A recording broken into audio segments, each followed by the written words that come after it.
সুপ্রিয় দর্শক মণ্ডলী, আমরা আজকে 25 জুন টিউসডে আমাদের ইসলাম চ্যানেল বাংলার নিয়মিত প্রোগ্রাম দি প্রেস এবং দি প্রেসে আমরা যে সমস্ত বাংলাদেশি বাংলা ভাষাভাষী পত্রপত্রিকা যে সমস্ত নিউজ হয় সেই নিউজগুলোর আমরা অ্যানালাইসিস করি এবং নিউজগুলোর যে ভিউজ, নিউজগুলোর বিভিন্ন অ্যানালাইসিসের মাধ্যমে যে ফলাফল সেগুলোকে আমরা দর্শকদের সামনে তুলে ধরি।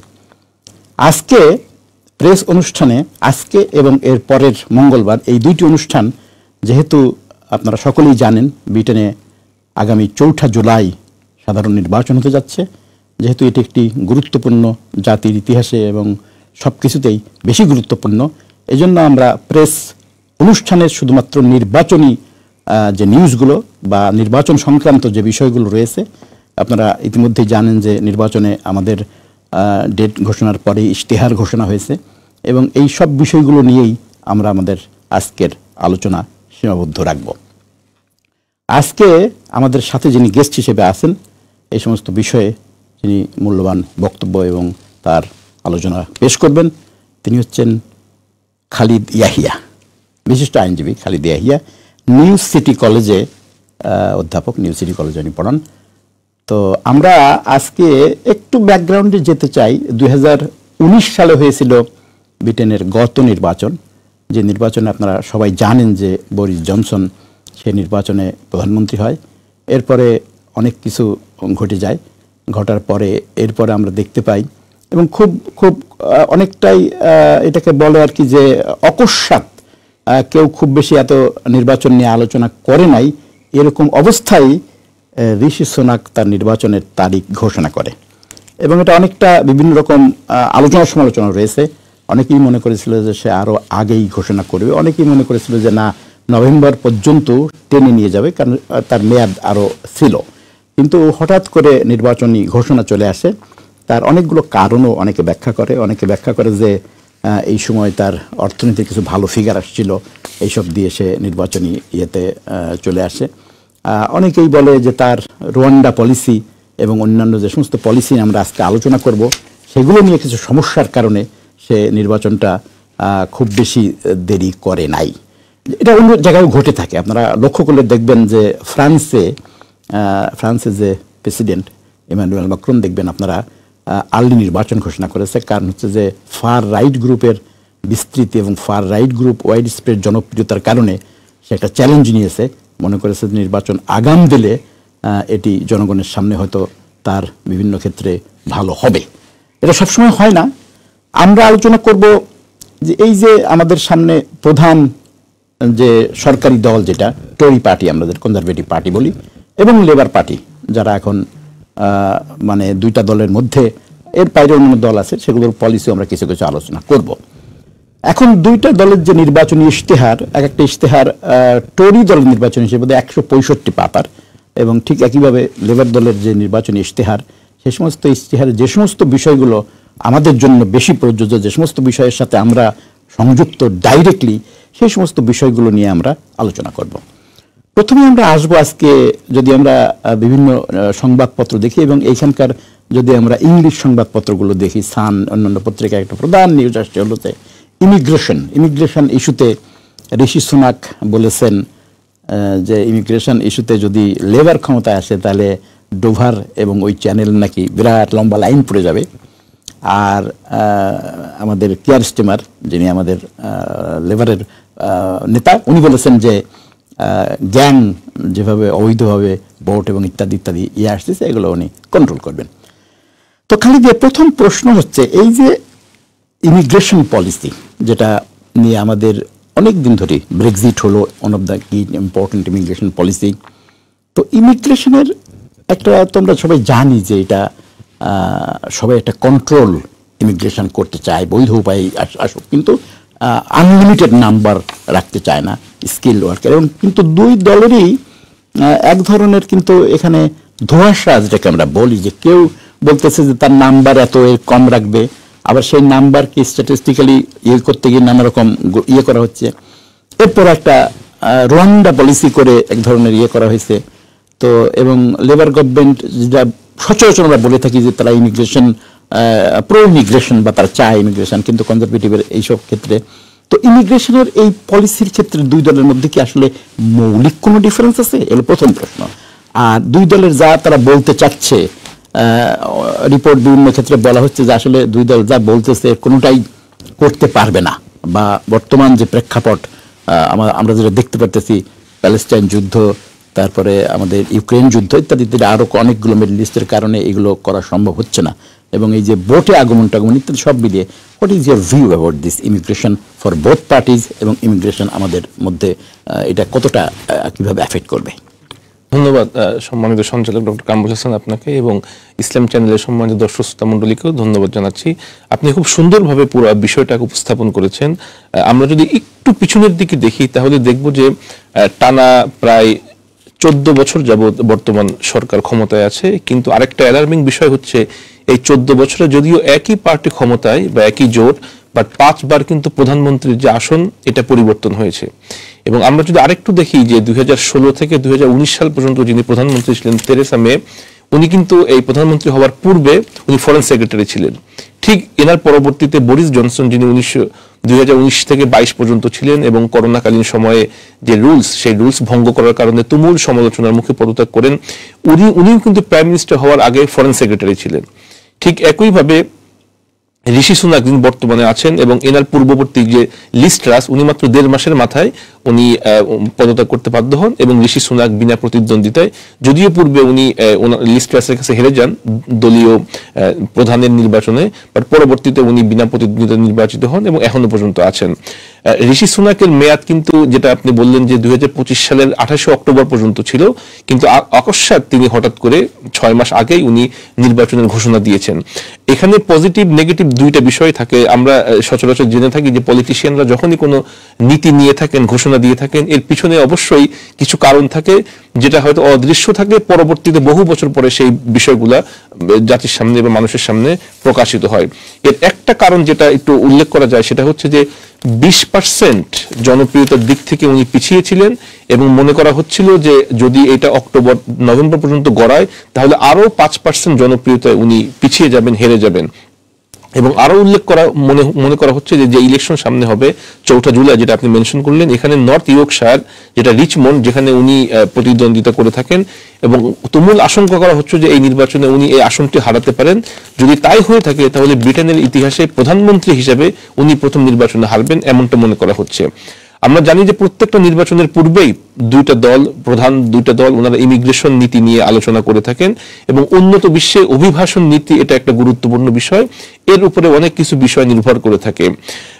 আমরা জানি যে যেটা আপনি মেনশন করলেন যে গত কয়েক বছর ধরেই এই অবৈধ অভিবাসী যারা এখানে আসে, বোটের মাধ্যমে হোক অথবা চ্যানেলের মাধ্যমে হোক অথবা যেভাবেই হোক, যাদেরকে আমরা আনডকুমেন্টেড বলে থাকি আর কি, যারা ডকুমেন্ট ছাড়া এই দেশে আছে, এবং নতুন করে যারা আসছে অধিকাংশ অ্যাসাইলাম অ্যাপ্লাই করে থাকেন, অথবা রাজনৈতিক আশ্রয়, অথবা আরো বেশ কয়েকটা ক্যাটাগরি আছে, এর মাধ্যমে এখানে সেটেল হওয়ার জন্য চেষ্টা করে থাকেন। এদেরকে কন্ট্রোল করার জন্য অনেকগুলো নীতি আমরা এর পূর্বে যিনি হোম সেক্রেটারি ছিলেন, যিনি সোহেল আভিমান, যিনি পদত্যাগ করেছেন, উনিও কিন্তু অনেক আস্ফালন করেছিলেন, কিন্তু আলটিমেটলি কোনো কিছু তেমন উন্নতি আমরা দেখিনি। রুয়ান্ডা যে পলিসি যেটা আমরা দেখেছি, এটা কোর্টে চ্যালেঞ্জ করা হয়েছে, তারপরেও মনে করা হচ্ছিল যে হয়তো কোর্টের চ্যালেঞ্জকে উপেক্ষা করে হয়তো বর্তমান সরকার এমন কোন পলিসি হয়তো বাস্তবায়ন করেও ফেলতে পারে, বাট স্টিল এটা এখন পেন্ডিং আছে, ফাইনালি কোনো কিছু তেমন করতে পারেনি আর কি। এবং টোটাল যে ব্যয় এর পিছনে হয়েছে, যেটা স্ট্যাটিস্টিক্স আমরা প্রকাশিত হয়েছে যতটুকু, তাতে দেখা যাচ্ছে যে একটা বড় সংখ্যক অ্যামাউন্ট অলরেডি খরচ করা হয়েছে, কিন্তু ফলাফল তেমন আসেনি। অপরদিকে যদি আমরা একটু লক্ষ্য করি তাহলে লেবার, তারা বলেছে যে বর্তমান যে পয়েন্ট বেসড সিস্টেম পিবিএস যেটা, সেটা লেবার বলেছে যে হ্যাঁ আমরা এর সমর্থন করি, তবে এখানে কিছু মডিফিকেশন আমরা করব, যেমন অ্যাসাইলাম, এবং এইটাকে আমরা আলাদা একটা সেকশন করব, এবং আমরা চেষ্টা করব যে বাহির থেকে যারা আসবে স্কিলড লোকজনকে আমরা আনবো, ঠিক একই সাথে পাশাপাশি যারা লোকাল পিপল আছে তাদেরকেও আমরা স্কিল করব, যাতে করে একটা ভারসাম্য তৈরি হয়, ব্যালেন্স হয়, যাতে শুধুমাত্র আমরা যারা অভিবাসী বাহির থেকে আসবে ইমিগ্রেন্ট তাদের উপর আমরা নির্ভর করব না, এরকম একটা ব্যালেন্স করার চেষ্টা আমরা করব। এবং আরেকটা গুরুত্বপূর্ণ বিষয় যেটা লেবার তাদের ম্যানিফেস্টোতে খুব গুরুত্বপূর্ণ আকারে বলেছে, যে একটা সিকিউর বর্ডার আমরা এনশিওর করব, যাতে করে ইললিগাল ইমিগ্রেন্ট যারা চ্যানেলের মাধ্যমে হোক অথবা বোটের মাধ্যমে হোক যারা আসার চেষ্টা করে তাদেরকে আমরা প্রতিহত করব। এটা ক্লিয়ারলি মেনশন করা হয়েছে এবং এক্সিট করার কারণে এটা আমাদের জন্য সহজ হয়েছে, এটা মেনশন করা হয়েছে। তবে আপনি যেটা বললেন যে কনজারভেটিভের পক্ষ থেকে যে মানে বলা হয় যে লেবার আসলে এইটা করা হবে, এই যে পরস্পর বিরোধী যে বক্তব্যগুলা, এটা নির্বাচনের আগে আমরা অনেক দেশেই দেখে থাকি। আমরা যে এটা পার্ট অফ পলিটিক্যাল প্রতিশ্রুতির একটা ইয়ে দেখি আমরা ঝনঝনানি। তো আমার কাছে মনে হয় না যে এটা হয়তো ভোট পাওয়ার জন্যই হয়তো দুই পক্ষ থেকে এরকম বলা হচ্ছে। খুব বেশি নীতিগত পার্থক্য হবে বলে আপনি যেটা বললেন, আমারও আপনার সাথে একই মত, তেমন কোনো পরিবর্তন হবে না। Thank you.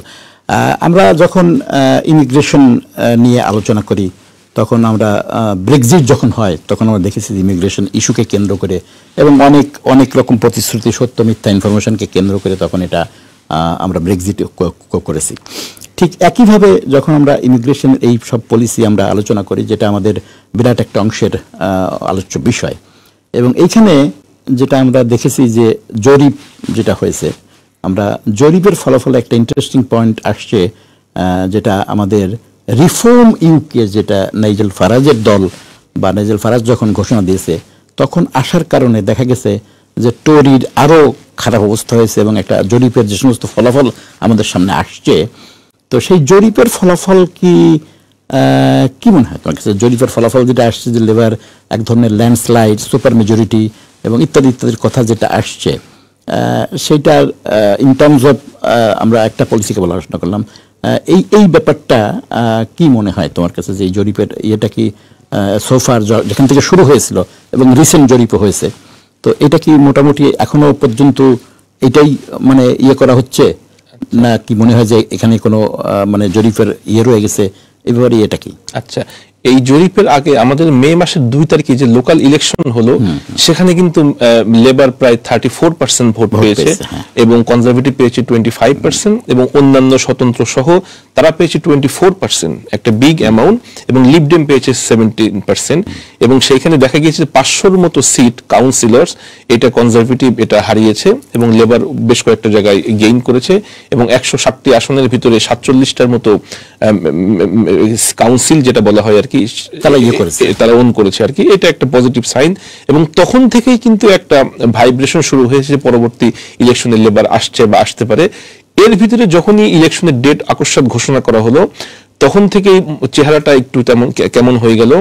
এবং আরেকটা বিষয় সেটা হচ্ছে যে ফান্ড কালেকশনের সময় যদি আমরা একটু লক্ষ্য করি, আমরা জানি যে যারা কর্পোরেট হাউস তারা কিন্তু অনেক কিছু প্রেডিকশন করতে পারে যে পরবর্তীতে ইভেন্ট কে আসবে, এবং দেখা গেল যে তারা লেবারকে প্রকাশ্যে ফান্ডিং করা শুরু করেছে, যেটা আগে তারা ব্যবসায়ী যারা কর্পোরেট হাউস তারা কিন্তু আগে কনজারভেটিভকে ফান্ডিং করতো, এখন তারা ওপেনলি। এবং গত 6 থেকে 12 জুন এই এক সপ্তাহের ভিতরে যে কালেকশনটা হয়েছে এটা অনেক পার্থক্য। লেবার করেছে প্রায় 44 লাখ পাউন্ড, সেখানে কনজারভেটিভ করেছে মাত্র 2,92,000 পাউন্ড। অথচ 2019 সালের যে ইলেকশন হলো বরিস জনসনের নেতৃত্বে, সেইখানে প্রথম 2 সপ্তাহে 2 লাখ যেটা বর্তমানে করেছে, তখনকার সময় বরিসের নেতৃত্বে 90 লাখ পাউন্ড তারা কালেকশন করেছিল। তাহলে পার্থক্যটা দেখা যাচ্ছে যে একটা ইম্প্যাক্ট কিন্তু জরিপ সমাজে পড়েছে আর কি। থ্যাংক ইউ খালিদ, আমরা আসবো। আমার মনে হয় যেটা ওভারঅল কথা যে জরিপ যেটা আমরা পেয়েছি বা যে পর্যন্ত যে জরিপ হয়েছে সেটা এবং রিসেন্ট ইলেকশন যেটা হয়েছে, এই সব কিছু মিলিয়ে ডকুমেন্টেড করলে জরিপ হয়তো জরিপেরই ফলাফল হয়তো এসে যেতে পারে। একটা ছোট্ট বিষয় যুক্ত করি, লেবার কিন্তু ইতিমধ্যে একটা শ্যাডো মিনিস্টার এটা তাদের ওয়েবসাইটে প্রকাশ করেছে যে আমরা ইলেক্টেড হলে এরা মন্ত্রী হবে। সুপ্রিয় দর্শক মণ্ডলী, আমরা দি প্রেস অনুষ্ঠানে আপনাদের সামনে ব্রিটেনের যে 4 জুলাইয়ের নির্বাচন, সেই নির্বাচনে কনজারভেটিভ এবং আমাদের লেবার পার্টির বিভিন্ন পলিসি, ইনক্লুডিং লিবডেম এবং রিফর্ম, অন্যান্য যে সমস্ত পার্টি আছে তাদের পলিসি নিয়ে আমরা আলোচনা করছি। আপনাদের কোনো প্রশ্ন থাকলে অথবা কোনো কমেন্টস থাকলে অথবা কোনো বিষয়ে যদি আমাদের সাথে আলোচনা করতে চান, তাহলে স্ক্রিনে নাম্বার আছে, আপনারা আলোচনার জন্য নাম্বারটা দিয়ে আমাদেরকে ফোন করতে পারেন। আমি চলে আসতেছি এবার আমাদের সামনে সেকেন্ড যেটা ইম্পর্টেন্ট পলিসি দুই দলেরই, আমরা যখন দেখি ইভেন রিফর্ম এবং গ্রিন বা অন্যান্য যারা অংশগ্রহণ করেছে তাদের একটা বড় হচ্ছে NHS, যেরকম ন্যাশনাল হেলথ সার্ভিস বলে থাকি। এবং ন্যাশনাল হেলথ সার্ভিসের সবচেয়ে বড় যেটা ট্র্যাজেডি বা যেটা নিয়ে ইমিগ্রেশনের যেমন নাম্বার নিয়ে কথা বলা হয়, কতর মধ্যে সীমাবদ্ধ রাখা হবে ইত্যাদি ইত্যাদি, ঠিক এখানে ওয়েটিং লিস্টের একটা বিরাট ব্যাপার রয়েছে, যেটা 7.5 মিলিয়ন হচ্ছে এখন ওয়েটিং লিস্টের ইয়াস। এবং দুই দলেরই ম্যানিফেস্টোতে প্লাস যে বিতর্ক হয়েছে, যেটা আমরা টেলিভিশনে বিতর্ক দেখেছি, সেখানে একটা ইম্পর্টেন্ট ইস্যু আসছে যে এইটা কিভাবে কমানো যেতে পারে। এবং এখানে প্রাইম মিনিস্টার ঋষি সোনাক যখন বলেছে যে এটা অনেক কমে আসছে, কিন্তু ফলাফল দেখা গেছে যে না, আরো বেড়ে গেছে নাম্বার আর কি। তো সেটা একটা এম্বারাসিং হয়েছে তার জন্য আর কি। তো এই যে অবস্থাটা, এবং এটা সবাই তো চায় যে আমরা যেটা ফুললি ফান্ডেড এনএইচএস এবং জনগণের যেটা দাবি, সেই ক্ষেত্রে এনএইচএস যে স্ট্রাইক, স্টাফ শর্টেজ, নানা রকম সমস্যায় এনএইচএস জর্জরিত।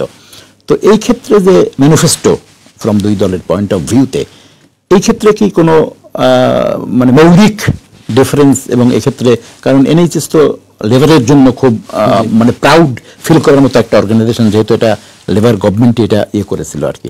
তো ম্যানিফেস্টো থেকে এই দুই দলের এনএইচএস এর সাধারণ জনগণের এই ক্ষেত্রে কি কোনো ইয়ে পাওয়া গেছে, বা মানে কোনো পরিবর্তন, যে এই ওয়েটিং লিস্ট কমানো, তারপরে ফুললি ফান্ডে স্টাফ সংকট না পড়া, তারপর ডাক্তারদের সব মিলিয়ে কি কোনো ধরনের কোনো পলিসিগতভাবে কি কোনো ডিফারেন্স আছে দুই দলের এটা কমানোর জন্য, নাকি এখানে ইয়ে কি মতামত কি? জি, খুব গুরুত্বপূর্ণ একটা বিষয়।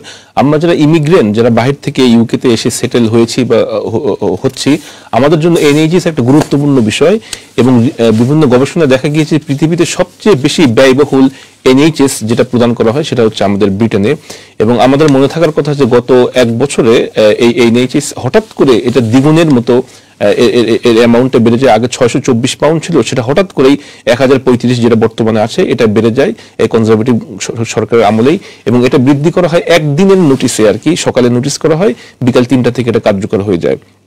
আপনি যেটা মেনশন করলেন যে এই এনএইচএস পলিসির ব্যাপারে দুই দলের ভিতরে তেমন কোনো পার্থক্য আছে কিনা, যেটা 6টা বা 5টা প্রধান পয়েন্ট যেটা লেবার মেনশন করেছে, সেখানে একটা মেনশন করেছে যে এইটার এনএইচএস এটা যে ব্যাক অন দ্য ফিট, মানে এটা পূর্বে যেরকম অবস্থায় ছিল সেখানে এটাকে ফিরিয়ে নেওয়া হবে। এবং 40,000 অতিরিক্ত কল যেটা প্রতি সপ্তাহের জন্য দেওয়া যায়, সেই রকম ক্যাপাসিটি এনএইচএস এ বৃদ্ধি করা হবে। মানে বর্তমান যে অবস্থা আছে এর থেকে 40,000 কল যেন অতিরিক্ত প্রতি সপ্তাহে দেওয়া যায়, এরকম ক্যাপাসিটি তারা বৃদ্ধি করবে। এবং এই ক্ষেত্রে নতুন স্টাফ তারা অবশ্যই নিয়োগ করবে, এটা তারা মেনশন করেছে। ক্যান্সার স্ক্যানার, এটা একটা গুরুত্বপূর্ণ বিষয়, এটা এখন যেটা আছে ডাবল করার জন্য তারা প্রমিস করেছে। এবং 8,500 মেন্টাল হেলথ স্টাফ তারা নতুন করে রিক্রুট করবে, এটা বলা হয়েছে। এবং ফ্যামিলি ডক্টর যেটা আগে ছিল এটা বন্ধ হয়েছে, সেটা আবার রিটার্ন করবে।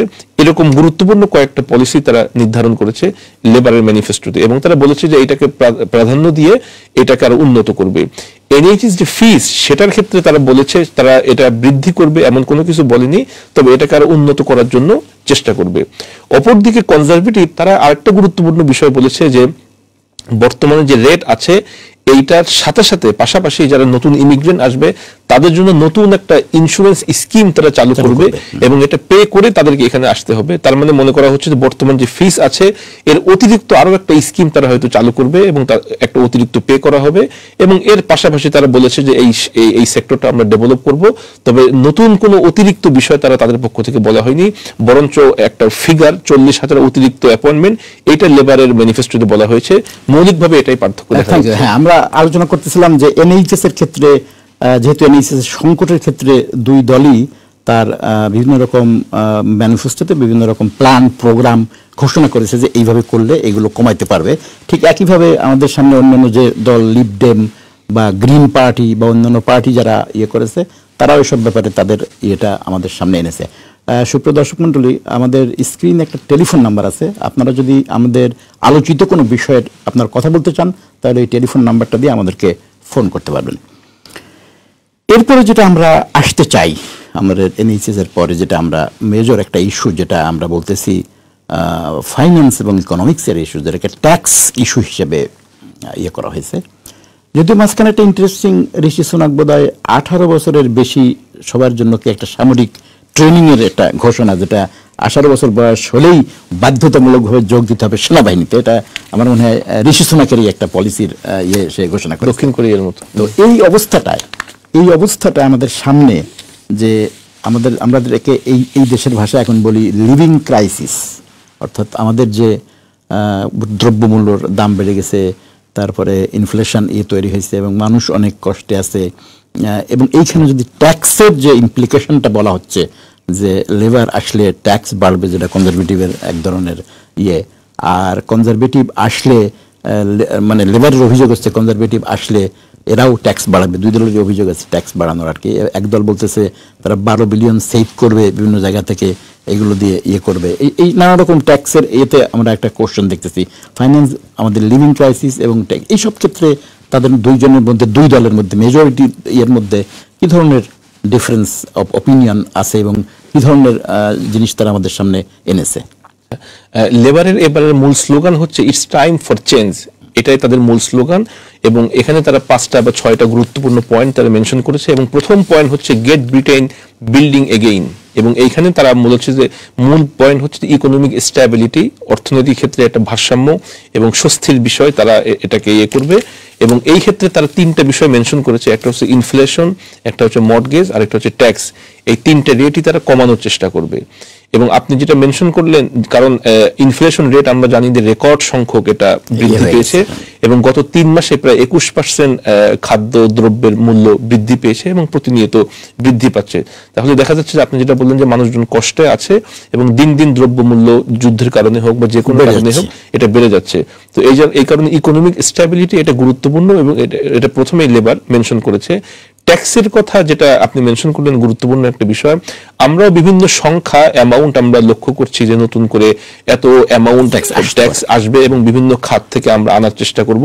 আমরা নর্মালি জেনে থাকি যে পারসেপশন হচ্ছে লেবার হচ্ছে মধ্যবিত্ত যারা আছে, মধ্যবিত্ত ফ্রেন্ডলি এবং অভিবাসন ফ্রেন্ডলি, এটা আমরা জেনে থাকি। প্রো ইমিগ্রেন্ট পলিসি এটা নিয়ে থাকে। কনজারভেটিভের পক্ষ থেকে বলা হচ্ছে যে ট্যাক্স যেটা বর্তমানে আছে এইটাকে আমরা সুন্দর করে এটা মিনিমাইজ করব, এটা কোঅর্ডিনেট করব। তবে যেটা দেখা যাচ্ছে যে আগে যে কর্পোরেট হাউসগুলো তারা মূলত কনজারভেটিভের পক্ষে ছিল, এখন যেহেতু তারা লেবারকে প্যাট্রোনাইজ করা শুরু করেছে বাই ফান্ডিং, এখন আশা করা যাচ্ছে যে হয়তো লেবার তাদের আগের যে পলিসি আছে সেখান থেকে হয়তো ট্যাক্সের ক্ষেত্রে কিছুটা সরে আসতে পারে এবং নতুন ট্যাক্স আরোপ এবং যে অর্থ সংগ্রহ সেই ক্ষেত্রে হয়তো নতুন পলিসি তারা নিতে পারে।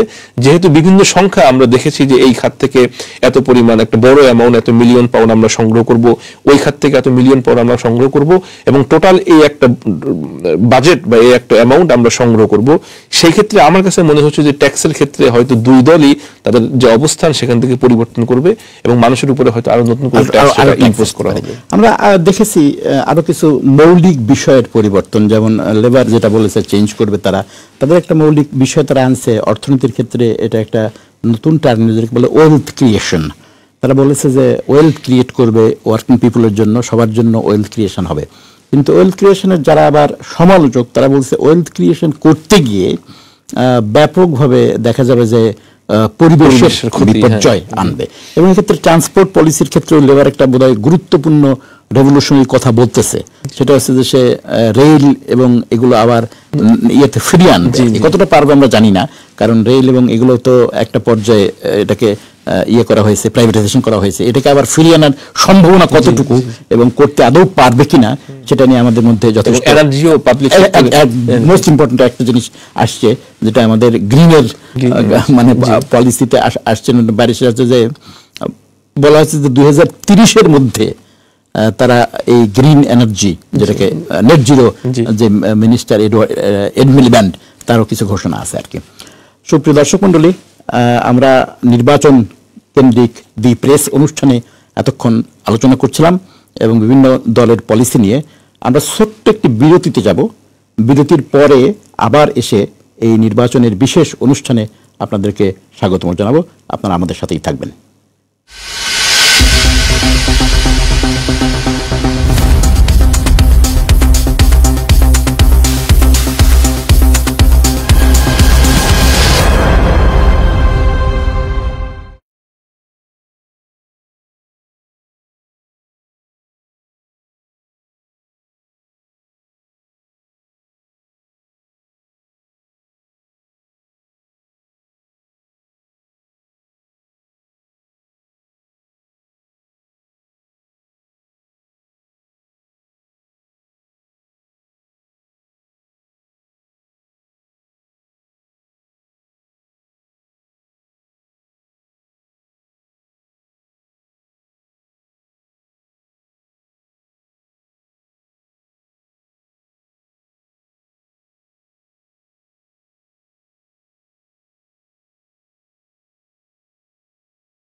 সুপ্রিয় দর্শক মণ্ডলী, বিরতির পরে আমরা আবার ফিরে আসছি আমাদের দি প্রেস অনুষ্ঠানের যে আমরা 4 জুলাইকে কেন্দ্র করে যে নির্বাচন হতে যাচ্ছে সেই নির্বাচনের উপরে যে স্পেশাল প্রোগ্রাম সেটি আমরা প্রথম পর্ব আমরা আলোচনা করেছি। এবারে দ্বিতীয় পর্ব এই অনুষ্ঠানের আমরা আলোচনা করব এবং এই দ্বিতীয় পর্বে আমাদের সঙ্গে গেস্ট হিসেবে আছেন যিনি প্রথম পর্বে ছিলেন বিশিষ্ট আইনজীবী খালেদ ইয়াহিয়া। খালেদ, আমরা দেখলাম যে এই দুই দলের যেসব পলিসি ডিফারেন্স আছে, কোনটা কার্যকরী হতে পারে হবে না বা কোনটা হতে পারে যেটা নিয়ে অনেক কথা আছে। ফরেন পলিসির ক্ষেত্রে সাধারণত আমরা এইসব দেশে খুব বেশি ডিফারেন্স দেখি না।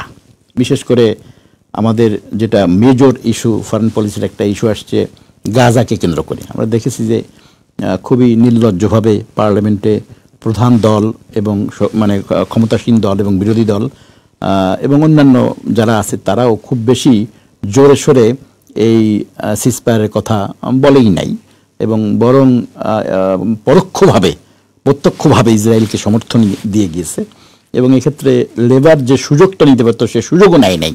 বিরোধী দলে থাকা অবস্থায় লেবারের যে সুযোগ ছিল, লেবার আরও অনেক কথাই বলতে পারতো, কিন্তু এগুলো হয় নাই।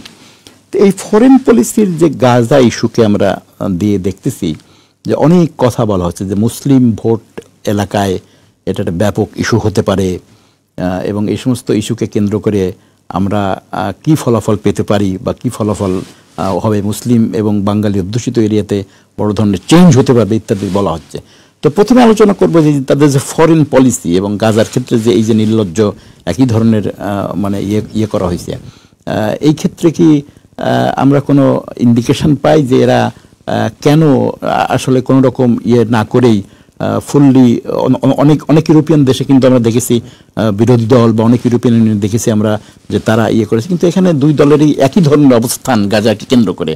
এটা কেন? এটা প্রথম প্রশ্ন। এর দ্বিতীয় প্রশ্নে আমরা আসবো যখন আমরা প্রথম প্রশ্ন উত্থাপন করি। এই বিষয়টা খুব চমৎকারভাবে উপস্থাপন করেছেন। আমরা যদি দেখি যে বিগত 40 বছরের ব্রিটেনের সবচেয়ে জনপ্রিয় প্রধানমন্ত্রী ছিলেন টনি ব্লেয়ার 1997 সাল থেকে 2007 সাল পর্যন্ত, এবং তখনই কিন্তু ওয়ার অন টেরর এই বিষয়কে কেন্দ্র করে 2001 সালে আফগানিস্তান এবং 2003 সালে ইরাকে আক্রমণ করা হয় এবং ইউএস এর নেতৃত্বে যে জোট ছিল সেখানে ইউকে যোগদান করে এবং 2007 সালে টনি ব্লেয়ারকে পদত্যাগ করতে হয় এবং 2010 সাল পর্যন্ত গর্ডন ব্রাউন উনি ক্ষমতায় ছিলেন। এরপর থেকে কিন্তু লেবার পার্টি এখনো ক্ষমতায় আসতে পারেনি।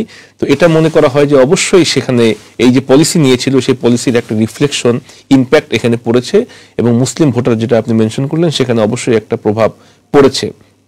বর্তমান যে কনজারভেটিভ সরকার আছে, যেটা আপনি মেনশন করলেন যে পার্লামেন্টে একাধিকবার সিজফায়ারের প্রকাশ্যেই বিরোধিতা করা হয়েছে এবং বর্তমান যে ফরেন সেক্রেটারি ডেভিড ক্যামেরুন উনি প্রকাশ্যেই ঘোষণা করেছেন যে ইসরায়েলের ব্যাপারে আমাদের যে নীতি সেটা পরিবর্তন হবে না এবং একই সাথে উনি উল্লেখ করেছেন যে অস্ত্র বিক্রি হয় সে অস্ত্র ডিল থেকেও আমরা ফেরত আসবো না। এমন একটা কঠোর অবস্থানে বর্তমান সরকার রয়েছে। আপনি যেটা বললেন যে অবশ্যই এই সুযোগটা লেবার নিতে পারতো এবং মুসলিম সেন্টিমেন্টটাকে ব্যবহার করা যেত আর কি, এটা সত্যিই হোক অথবা পলিটিক্যাল কারণেই হোক। সেখানেও আমরা দেখেছি যে প্রধান স্টারমার উনি ব্যর্থ হয়েছেন এবং উনি প্রকাশ্যে ঘোষণাও করেছিলেন যে আমরা সিজফায়ার অথবা তাদের উপর যে অ্যাটাক হচ্ছে সেটা আমরা পরোক্ষভাবে সাপোর্টও করি। পরবর্তীতে উনি আবার ইন্টারভিউতে বা ওনার কথার স্টেটমেন্টের বিভিন্ন তারতম্যের কারণে সেটা থেকে সরে এসেছেন এবং রিসেন্টলি একটা ইন্টারভিউ উনি বলেছেন যে হ্যাঁ আমরা ক্ষমতায় আসলে প্যালেস্টাইনকে স্বীকৃতি দেওয়ার ব্যাপারে এটা অবশ্যই ডিমান্ড অফ দ্য টাইম, এটা আমরা পজিটিভলি এটা বিবেচনা করব এবং এটা হয়েও যেতে পারে, এমন একটা অবস্থান বর্তমানে রয়েছে। যেটা আপনি মেনশন করলেন যে ফরেন পলিসি ক্ষমতায় আসার ক্ষেত্রে খুব বড় ধরো পার্থক্য না হলেও কিছু গুরুত্বপূর্ণ বিষয় ফরেন পলিসি আসলেই এটা ম্যাটার করে। যেমন আমরা দেখেছি যে ট্রাম্প যখন এসেছিলেন উনি গুরুত্বপূর্ণ একটা সিদ্ধান্ত রাজধানী উনি পরিবর্তন করে ফেলেছিলেন, এর বাইরে নীতিগতভাবে তেমন বড় কোনো পরিবর্তন হয়নি। রাজধানী মানে আমরা বলতেছি ইসরায়েলের রাজধানী উনি হঠাৎ করে একদম একক সিদ্ধান্ত উনি জেরুজালেমে নিয়ে আসলেন, হঠাৎ করে একক পরিবর্তন করতে আসলেন। ঠিক একইভাবে আমরা জানি যে বড় দেশগুলো তাদের ফরেন পলিসি ঠিকই রাখে, তারপরেও রাজনৈতিক দলের তারতম্যের কারণে গুরুত্বপূর্ণ কিছু সিদ্ধান্ত হঠাৎ করে হয়ে যায় যার ইম্প্যাক্ট বহু বছর ধরে চলতে থাকে। এই জন্য এখনো আমরা এটা বিশ্বাস করি যেহেতু পাবলিক প্রচুর প্রেশার আছে এবং আমরা দেখেছি যে যারা এখানে এমপি ছিলেন পূর্বে যারা সিজফায়ারের পক্ষে হয়তো ভোট দেননি অথবা বিরোধী ছিলেন, পরবর্তীতে নিজ নিজ এলাকায় মানুষের প্রেশারের কারণে ওনারা অবস্থান পরিবর্তন করেছেন এবং ওনারা আমরা রেকর্ড দেখেছি যে উনি অ্যাবসেন্সিয়া ছিলেন, উনি বিরোধী ছিলেন সিজফায়ারের, পরবর্তীতে উনি আবার ভোট দিয়েছেন, সেই রেকর্ডগুলো আমরা দেখেছি। তো আমার মনে হয় যে পাবলিক প্রেশার এটা অবশ্যই আছে। এবং আরেকটা গুরুত্বপূর্ণ বিষয় হচ্ছে যে আমরা এই বিষয়টাকে যদি খুবই গুরুত্ব দেই আমাদের লোকাল ইলেকশনে, এবং পাবলিক সেন্টিমেন্ট, মুসলিম যে ভোট আছে, এটাকে যদি আমরা পুরোপুরিভাবে লেবারের বিরুদ্ধে ব্যবহার করি, আমার কাছে মনে হয় এটা আরেকটা ধরনের ক্ষতির দিকে যেতে পারে আর কি। এই জন্য ব্যালেন্স করে এইটা করা দরকার, এবং লোকাল যারা রিপ্রেজেন্টেটিভ আছে তাদেরকে এই মেসেজটা দেওয়া দরকার যে তারা ইলেক্টেড হোক অথবা না হোক, অপোজিশনে থাকুক অথবা ক্ষমতায় থাকুক, পাওয়ারে থাকুক, অবশ্যই সত্য ন্যায়ের যে পক্ষ, সেই পক্ষে যেন তাদের অবস্থান থাকে, এমন একটা মেসেজ তাদেরকে অবশ্যই দিতে হবে। এবং এই 4 জুলাইয়ের যে ইলেকশন, এটা একটা গুরুত্বপূর্ণ মুহূর্ত, এই মেসেজটা তাদেরকে দেওয়ার। এবং আমরা দেখেছি জাস্ট একটা কথা, যে একজন এমপি ক্যান্ডিডেট উনি এলাকায় গিয়েছেন, মানুষজন তাকে প্রকাশ্যে প্রশ্ন করেছে তোমার অবস্থান কি ছিল, তুমি এখন ভোট নিতে এসছো, এটা একটা গুরুত্বপূর্ণ বিষয় হতে পারে। Thank you. আমরা গাজার ইস্যুকে কেন্দ্র করে এই আলোচনাটা, বিশেষ করে 4 জুলাইয়ের যে ইলেকশনে গাজা ইস্যু কতটা এফেক্ট করবে, এবং একটা বিষয় আমাদের সামনে আসছে যে মুসলিম এরিয়া, যে সমস্ত মুসলিম এরিয়াতে যে সমস্ত প্রার্থী লেবারের যে কথা আমি বললে, যে যারা সাপোর্ট করে নাই, তারা একেবারে ট্রিমেন্ডাস একটা প্রেশারের মধ্যে আছে, এবং অনেক জায়গাতেই বিভিন্ন স্বতন্ত্র প্রার্থী আমরা দেখতে পেয়েছি আর কি। সুপ্রিয় দর্শক মণ্ডলী, আমরা এই ইলেকশন স্পেশাল যে প্রোগ্রাম করছি 4 জুলাইতে, এই ইলেকশনকে কেন্দ্র করে আপনাদের কোনো প্রশ্ন থাকলে বা কমেন্টস থাকলে বা কোনো বিষয়ে আলোচনা করতে চাইলে স্ক্রিনে নাম্বার আছে, আমাদেরকে আপনারা ফোন করতে পারেন। আমরা যেটা লক্ষ্য করেছি যে 3টা জিনিস ঘটছে আমার ইয়েতে আর কি। একটা হলো যে যেসব আসনে এরকম প্রার্থীরা এক ধরনের দ্বৈত ভূমিকা নিয়েছে কিংবা ভূমিকা নেয় নাই, সেখানে দেখা গেছে যে ইন্ডিপেন্ডেন্ট প্রার্থী বা বিভিন্ন কোয়ালিশন করে তাদেরকে চ্যালেঞ্জ করে প্রার্থী দেওয়া হয়েছে। এবং এরকম প্রার্থী হয়তো কোনো কোনো জায়গায় এক ধরনের সমঝোতা করে একজনকে দেওয়ার চেষ্টা করা হয়েছে, আবার কোনো কোনো জায়গায় দেখা গেছে যে এই প্রার্থী অনেক বেশি আছে, এবং মুসলিম মেজরিটি এরিয়াতে এটা একটা বড় ইস্যু হিসেবে আসছে। এবং অনেক ক্ষেত্রেই এখানে বলা হয়েছে যে অন্যান্য দল লেফট-ডেমকে দরকার হলে ভোট দাও, যারা সিজফায়ারের পক্ষে ইয়ে করেছিল, বা গ্রিনকে ভোট দাও, কিন্তু লেবারের প্রার্থী যদি গাজার এগেনস্টে হয় তাহলে তাকে ভোট দেও না, এ ধরনের একটা ক্যাম্পেইনও আছে। এবং তুমি একটা কথা বলে ইন্টারেস্টিং একটা যে শুধুমাত্র গাজাকে ইস্যু করে এই ধরনের যদি করা হয়, তাহলে মানে ইলেকশন তো একটা, গাজা একটা ইস্যু, কিন্তু আরও যে সমস্ত লোকাল ইস্যু আছে, সেই সমস্ত লোকাল ইস্যুগুলো তো আমাদের মাথায় নেওয়া উচিত মুসলমানদের ইয়েতে।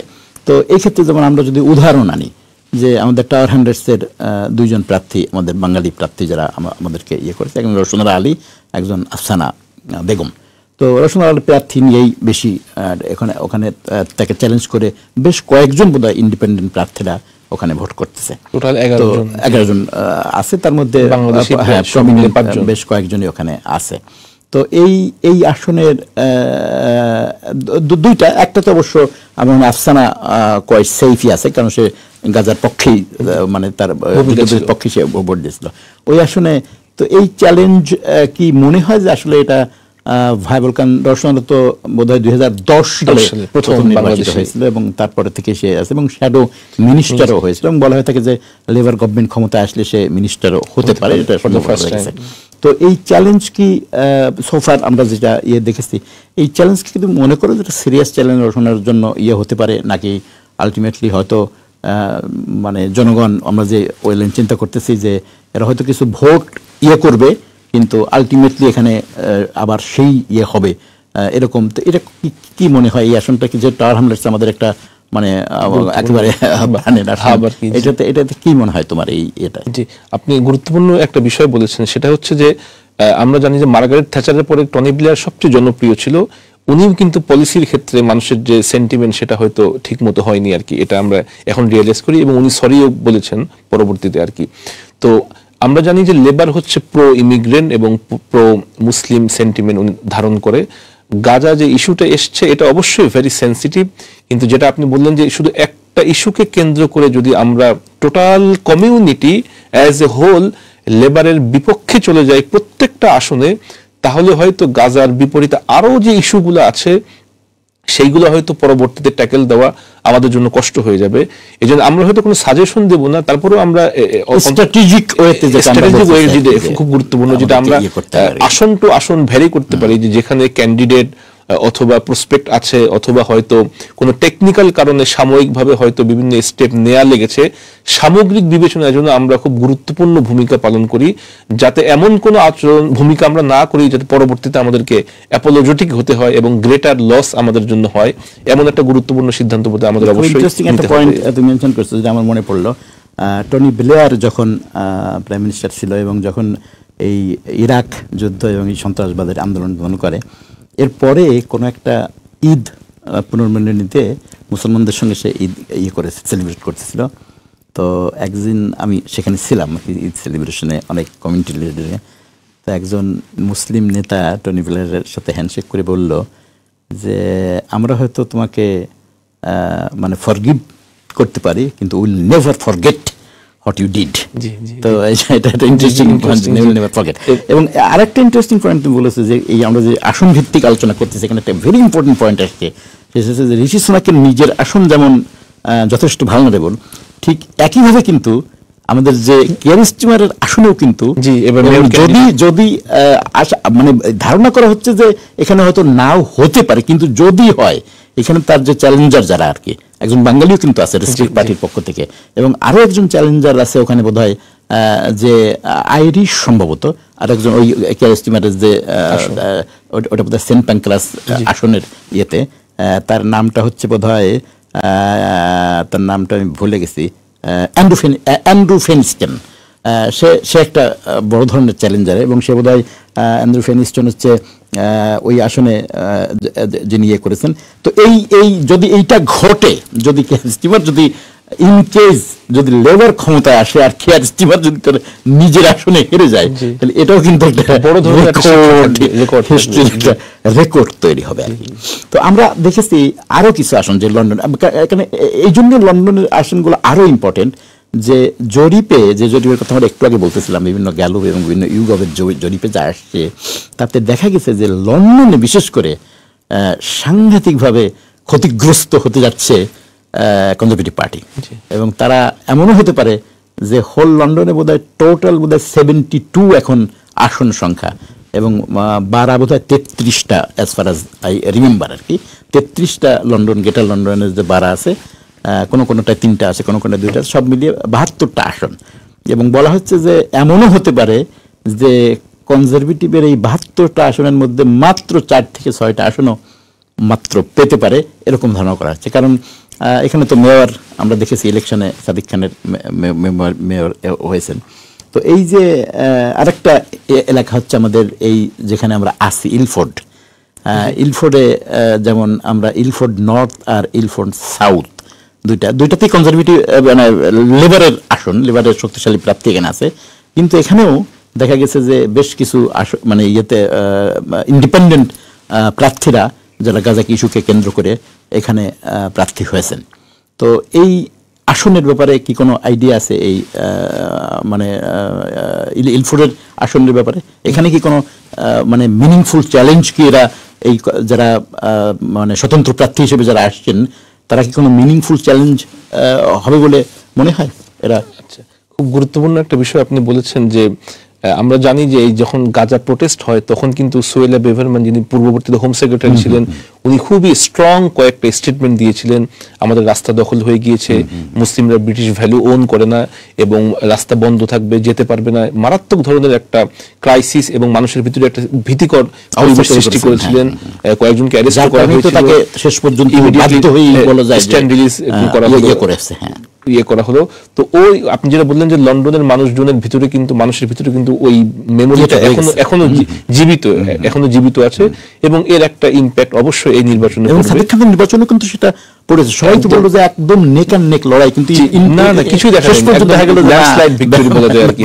ব্যাপকভাবে, এবং এটা ভেরি রিসেন্ট একটা এক্সাম্পল যে প্রোটেস্টারদেরকে বিভিন্ন করা হয়েছিল, একটা রুলস রেগুলেশন ইম্পোজ করা হয়েছিল, এবং যারা ইভেন পুলিশের ফোর্সও যেটা এগ্রি করে নাই, যার কারণে পুলিশদেরকেও নানা রকম মানে ক্রিটিসিজম সহ্য করতে হয়েছে। এটা একটা এবং প্রকাশ্যে স্টেটমেন্ট, ইভেন পার্লামেন্টও বলা হয়েছে যে failure of the police favour করেছে, এরকম কথাও বলা হয়েছে। টোটাল লন্ডনের যে সামগ্রিক অবস্থা যদি আমরা ইলফোর্ডের দিকে খেয়াল করি, এখানে কিন্তু কনজারভেটিভ থেকে টোটাল একজন মুসলিমকে এখানে ক্যান্ডিডেট দেওয়া হয়েছে, সৈয়দ শামীম আহসান, এবং ইন্ডিপেন্ডেন্ট বোধহয় উনি ইলফোর্ড থেকে ওনাকে দেওয়া হয়েছে। ভদ্র, উনি এনএইচএস এ জব করেন, আর কি ভদ্র মানুষ। তো উনি আশা করছেন যে হয়তো এখানে একটা ফাইট হতে পারে আর কি। তবে সামগ্রিকভাবে আমাদের লেবারের আসন, সামগ্রিকভাবে লেবারের আসন আমার কাছে মনে হয় না লন্ডনে কনজারভেটিভ অ্যাজ এ হোল তেমন কোনো ভালো আসন করতে পারবে। লেবারের বিষয় থাকবে আর কি। তবে আপনি যেটা বললেন যে এই যে মানুষের সেন্টিমেন্টের কারণে হয়তো ইন্ডিপেন্ডেন্ট অথবা যারা তারা কিছু ভোট যদি কেটে ফেলে তখন হয়তো কোনো ক্ষেত্রে রিস্কি হয়ে যাবে। খুব ইন্টারেস্টিং একটা আসনের কথা বলি, এটা সবাই আমাদের হয়তো, যেহেতু যদিও এটা বাঙালির আসন না, কিন্তু এটা খুব ইম্পর্টেন্ট আলোচিত আসন, রেগুলার পত্রপত্রিকায় লেখা হয়েছে, সেটা হচ্ছে জেরেমি করবিনের আসন। Very interesting. 1983 সাল থেকে উনি 40 বছর উনি এমপি আছেন। সুপ্রিয় দর্শক মণ্ডলী, আমরা আলোচনা করতেছি আমাদের 4th of জুলাইয়ের যে ইলেকশন, সেই ইলেকশনে আপনারা যারা ভোট দিবেন, বা ভোট তো সবাই দেওয়া উচিত বা দিবেন, সেই ভোট কিভাবে দিবেন, যারা বিভিন্ন রাজনৈতিক দলের, বিশেষ করে কনজারভেটিভ এবং লেবার পার্টির যে পলিসি, এই পলিসিতে কি আছে যেটা আপনার জন্য উপযোগী, বা যেটা শুনলে আপনি তাদের এই পলিসি সম্পর্কে জানতে পারবেন। এবং এই পলিসির আলোকে আমরা আসছি যে সর্বশেষ যে গাজা ইস্যু, যেটা আমাদের মুসলমানদের একটা হৃদয়ের ইস্যু, জানি ইলেকশনের বিভিন্ন আসনে, এবং বলা হয়ে থাকে প্রায় 30-40টা আসন, এগুলোর যে ভোট, এই ক্ষেত্রে বড় ধরনের কোনো চেঞ্জ হবে কি হবে না, এটা নিয়ে আলোচিত বিষয় আসছে। তো আমাদের স্ক্রিনে নাম্বার আছে, যদি আপনারা আমাদের সাথে কোনো বিষয়ে আলোচনা করতে চান অথবা মন্তব্য করতে চান, তাহলে আপনাদেরকে ফোন করতে পারবেন। খালিদ, আমি আসতেছিলাম যে জেরেমি করবিন, যিনি এতদিন চলে যাচ্ছে এমপি আছে, ইন্টারেস্টিং, ওটা আমারও আসন, আমি ওই আসনেরই ভোটার। এবং এখানে দেখা গেছে যে জেরেমি তো আমরা জানি যে লেবারের লিডার ছিলেন, এবং তিনি বিপুল ভোটে কিন্তু ওখানে তার মেজরিটি কিন্তু অনেক হাই। অর্থাৎ আমি যদি রাফলি বলি, তাহলে ওখানে 10 থেকে 12,000 ভোট হচ্ছে ওখানে কনজারভেটিভের, আর জেরেমির ভোট হচ্ছে প্রায় 40,000। আর এখানে লিবডেমের কিছু ভোট আছে, আরও অ্যানাদার 10-15,000 লিবডেম পায়। তো এইভাবেই তার মোটামুটি অর্থে এইভাবেই চলে আসছে ওখানে। কিন্তু যেহেতু জেরেমি এবার ইন্ডিপেন্ডেন্ট এবং লেবারের একজন প্রার্থীও আছে ওখানে, আমি এটা জানতাম না। আমি এটা গত পরশুদিন আমি হঠাৎ করে জেরেমির এক ক্যাম্পেইনে আমাদের ইয়ের সামনে, তো আমি জিজ্ঞেস করলাম যে জেরেমির এত ক্যাম্পেইন করা লাগবে কেন, জেরেমির তো মানে মেজরিটি, ইভেন যদি লেবার যদি তার ইয়েও কেটে নেয়, যারা লেবারে ভোট দিবে একদম ডাইহার্ড, তাহলে তো জেরেমি 20-25,000 ভোটের পাওয়ার কথা, এবং 10-15,000 মেজরিটি তার আসার কথা। কিন্তু ইন্টারেস্টিংলি আমাকে একটা কথা সেখানে জানানো হলো, যেটা এই জেরেমির জন্য খুব ইম্পর্টেন্ট। বললো যে সার্ভে বলতেছে যে এখানে একদম নেক অ্যান্ড নেক ফাইটিং। কেন ফাইটিং? এবং লেবারের সাথেই। তার কারণটা হলো যে আসলে এখানে লোকেরা, লেবার যেহেতু ক্ষমতা আসতেছে, এক ধরনের কিন্তু একটা ক্ষমতা আসতেছে, অতএব আমার এমপি লেবারের হলে এখানে আমার জন্য সুবিধা হবে, অনেক কাজ হবে। এই জন্য যারা লেবারের সাপোর্টার, তারা কিন্তু ওই তাদের যে প্রতীক, আমরা গোলাপ ফুল বোধ, হ্যাঁ, তারা ইয়ে হয়েছে যে এখানে লেবারের ইয়েরা ভোট দিবে এই লেবার প্রার্থীকে। এবং তারা অনেকেই ইভেন জেরেমি করবিনের কে ওই লালফুল মনে করি ভোট দিবে, যেহেতু জেরেমি যে ইন্ডিপেন্ডেন্ট ক্যান্ডিডেট হয়েছে, এটাও এত বেশি ওখানে ইয়ে না। অতএব এখানে একটা বড় ধরনের ইয়ে রয়ে গেছে। এবং আমরা দেখেছি আরো দু একটা আসন, যেমন ইয়ের আসনটা, ওই আমাদের ডায়ানা অ্যাবোর্টের যে আসনটা ছিল, যেটা তো বোধহয় লেবার এসে শেষ পর্যন্ত তাকে ইয়ে করে নাই। কিন্তু এখানে একটা প্রশ্ন করি যে ইলেকশনে এই যে জেরেমি করবিন কে যে ইয়েটা করেছে লেবারের গভর্নমেন্টের পক্ষ থেকে, এই কাজটাও তো বোধহয় মানে ইয়ে হয় নাই, সে তো লেবারের জানানোর জন্য ছিল, তাকে পুশ করা হয়েছে অন্যদিকে যাওয়ার আর কি।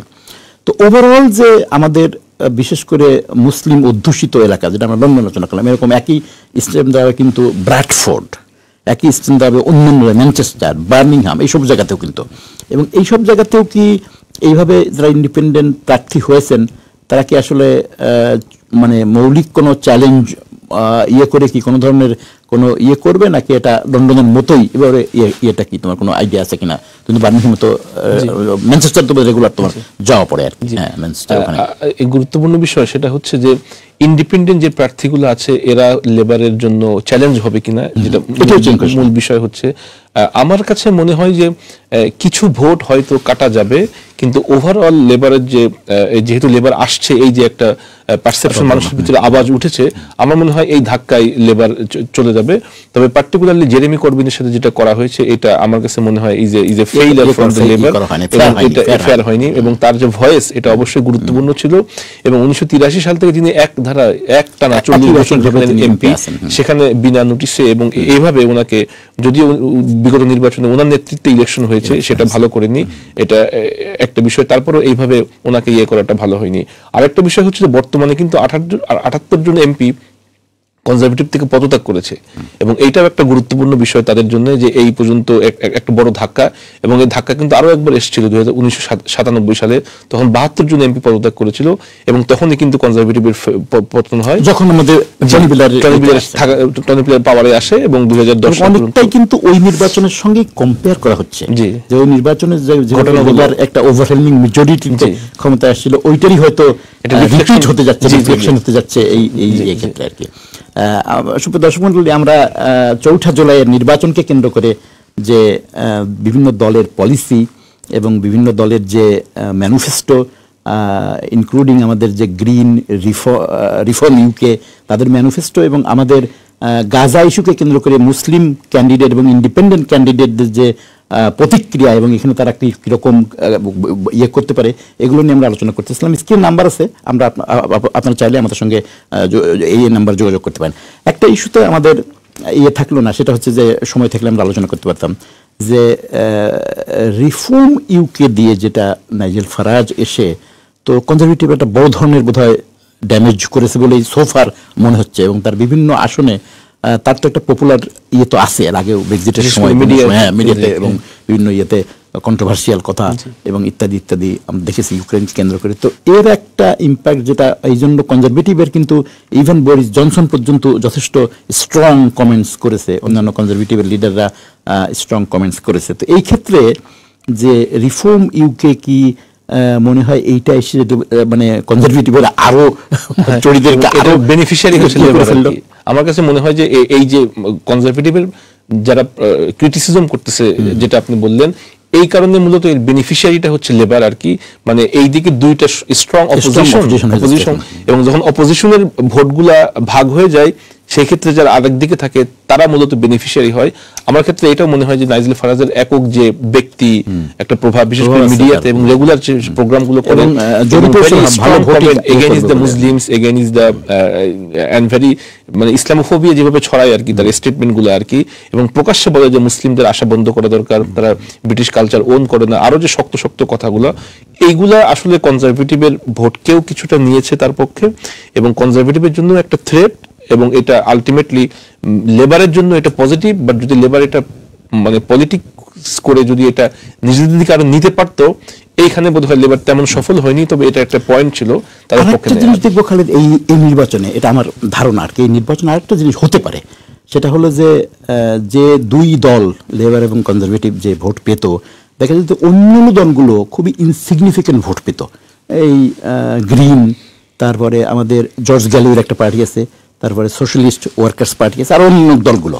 এবং এইবার কিন্তু দেখা যাচ্ছে যে বিভিন্ন আসনে ওই যে স্ট্র্যাটেজিক ভোটের কারণে যে সমস্ত লোকগুলো গাজাকে সাপোর্ট করে না, ওই সব জায়গায় লোকেরা বলতেছে যে ঠিক আছে, গ্রিনকে দিয়ে দাও।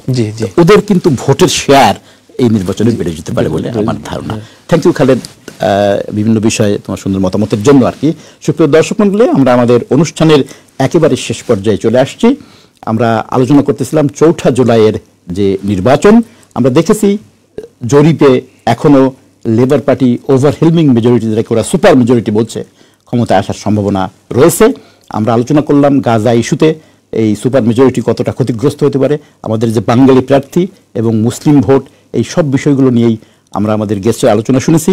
সব কিছু দেখার জন্য আমাদেরকে ওয়েট করতে হবে 5 জুলাই পর্যন্ত। সুপ্রিয় দর্শক মণ্ডলী, আগামী সপ্তাহে আমাদের সঙ্গে থাকবেন এই নির্বাচনের স্পেশাল ইস্যু দি প্রেস প্রোগ্রামে। সবাইকে ধন্যবাদ। আসসালামু আলাইকুম।